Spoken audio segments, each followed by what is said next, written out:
నా పేరు కే వెంకటేశ్వరరావు అండి. నాకు 2 సంవత్సరాల క్రితం పెరాలసిస్ వచ్చింది. ఇంగ్లీష్ మందులు వాడుతుండగా అందులో ఆయుర్వేదం వాడదామంటే కొంతమంది భయపెట్టారు, రియాక్షన్ ఇస్తుందని. ఆయుర్వేదం అందులో కొద్దిగా మిక్స్ చేస్తే ప్రాబ్లమ్స్ వస్తాయని భయపెట్టారు, అందువల్ల నేను వెళ్ళలేదు.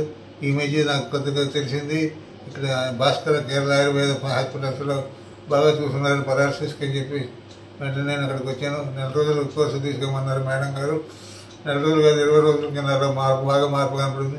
నేను ఇంతకుముందు నడవలేకపోయేవాడిని, ఇప్పుడు బాగా నడవగలుగుతున్నాను. అలాగే నా మాట కూడా పోయింది, మాట కూడా స్పష్టంగా వచ్చింది. ఇప్పుడు మీరు వింటున్నారు.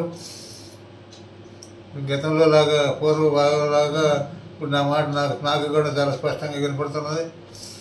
దీనికి ధన్యవాదాలు తెలియజేస్తున్నాను భాస్కర్ ఆయుర్వేద హాస్పిటల్కి. మీరు ఎవరైనా సరే ఇలాంటి ప్రాబ్లమ్స్ ఉన్నట్లయితే ఈ హాస్పిటల్కి ధైర్యంగా వచ్చి మంచి వైద్యం తీసుకొని ఆరోగ్యవంతులు కావాల్సిందిగా కోరుతున్నాను. నా పేరు విజయలక్ష్మి అండి. మా వారికి 2 సంవత్సరాలు అయింది పెరాలసిస్ వచ్చి, కానీ బయట ట్రీట్మెంట్ తీసుకుంటున్నప్పటికి కూడా ఇంకా ఏమీ మార్పు లేదు. నేను తెలుసుకొని భాస్కర్ ఆయుర్వేదాలో బాగా జరుగుతుంది ట్రీట్మెంట్, పంచకర్మ ట్రీట్మెంట్ అవన్నీ చేస్తున్నారని తెలిసి మా వారిని ఇక్కడ తీసుకొచ్చాను.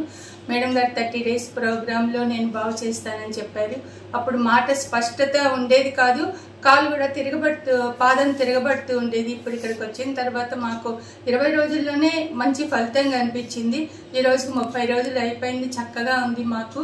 మీరందరూ కూడా ఈ అవకాశాన్ని ఉపయోగించుకొని ఇక్కడికి వచ్చి ట్రీట్మెంట్ తీసుకొని ఆయుర ఆరోగ్యాలతో ఉండాలని కోరుకుంటున్నానండి. ధన్యవాదాలు.